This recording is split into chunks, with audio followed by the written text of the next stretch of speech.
Hello, my friend. This is Clyde. When you pray, think radical. I want to start our conversation with a radical quotation. However, as it is written, what no eye has seen, what no ear has heard, and what no human mind has conceived, the things God has prepared for those who love him. These are the things God has revealed to us by his Spirit. 1 Corinthians 2, verses 9 and 10. Look at the word radical once more. What do you think it means? It's a word that we use regularly to speak of something different, dramatically different. Today I want to invade your mind with a radical meaning to the word radical. Extreme. Radical is something way outside of the normal circle of understanding, beyond the reaches of our regular perspective. Radical transports you beyond, far beyond that which you are accustomed to. Radical sometimes gets a bad rap because radical can be presented by bad persons with bad ideology and intentions. That is a poor representation of radical.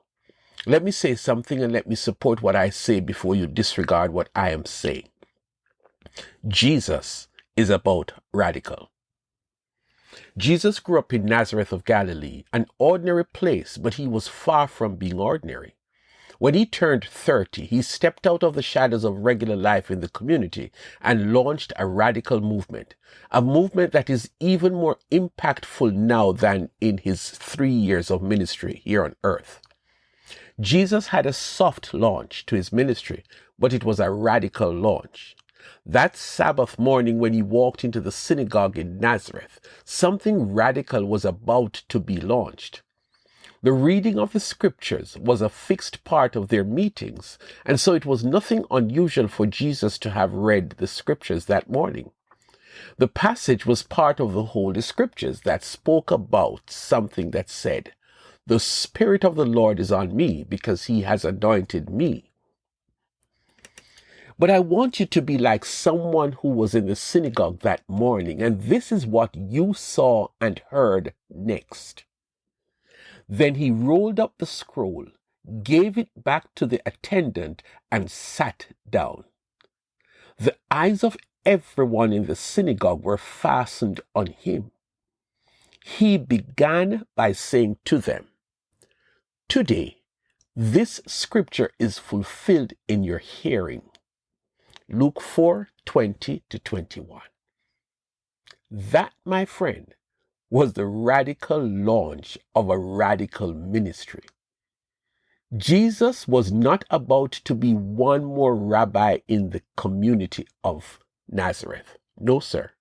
He just read a scripture that spoke of radical changes, extreme changes that people would experience. And for the next 3 years, Jesus brought a ministry to the communities from north in Galilee to the city of Jerusalem in the south, and in between, in places like Samaria, a community that was at cold war with Israel.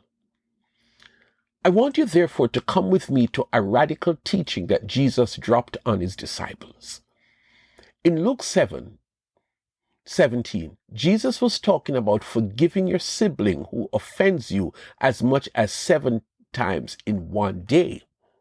And one day, if that person comes and apologizes to you as many times as 7 times, Jesus says, forgive them each time. You are reading it, but you need to understand the immediate response from the disciples. Collectively, they said, increase our faith. Who said anything about faith? All Jesus said was that as many times as your disgusting brother or your annoying sister offends you in one day, that when they come once, twice, 7 times in one day and apologize and ask for forgiveness, Jesus said, forgive them. Do you understand what that really means? Normally, by the 7th time, you are so annoyed, you are ready to ignore the apology or punch the disgusting sibling.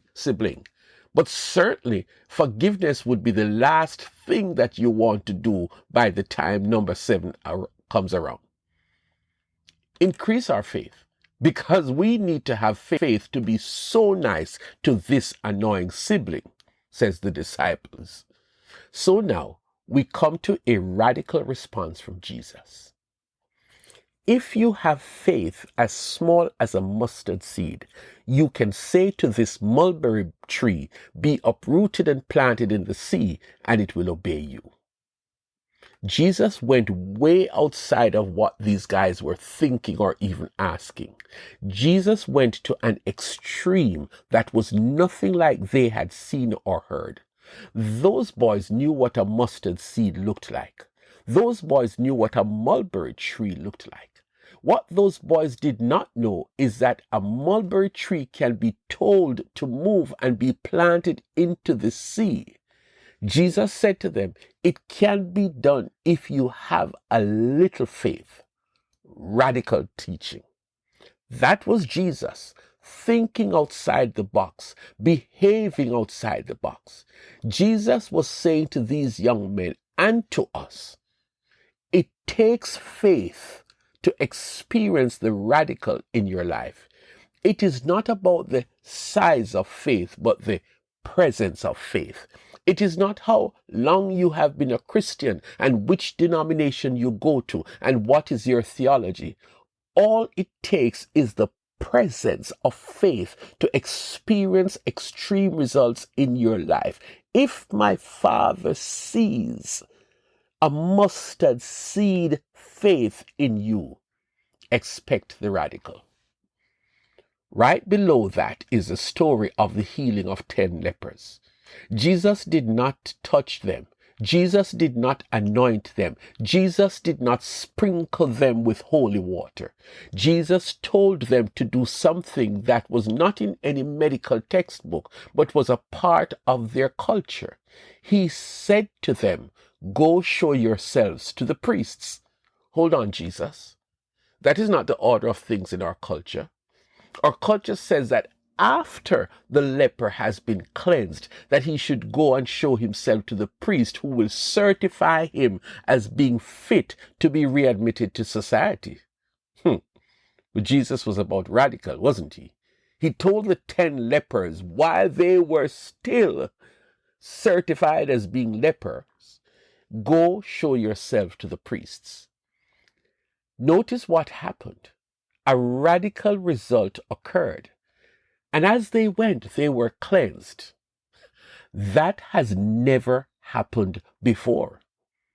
I want you to see something that is radical. One of the lepers, the Samaritan, the outsider, the foreigner, he came back to Jesus and told him thanks. Jesus was surprised that the others didn't. Jesus spoke something that was affirming. Rise and go. Your faith has made you well. The other guys were healed, but they did not have faith. This one guy had faith not in the culture, but in Jesus. This man from Galilee has powers to heal a leper, more power than the priest, more power than the culture. My faith tells me that there was something in the words of Jesus that brought about my radical healing. My friend, I must stop here, but I want you to do something today. When you pray today about that thing you so badly desire, I want you to think extreme. I want you to think radical. I want you to believe in your heart that the impossible that you are praying about, believe for a radical outcome. Jesus says so. Radical faith produce extreme outcome.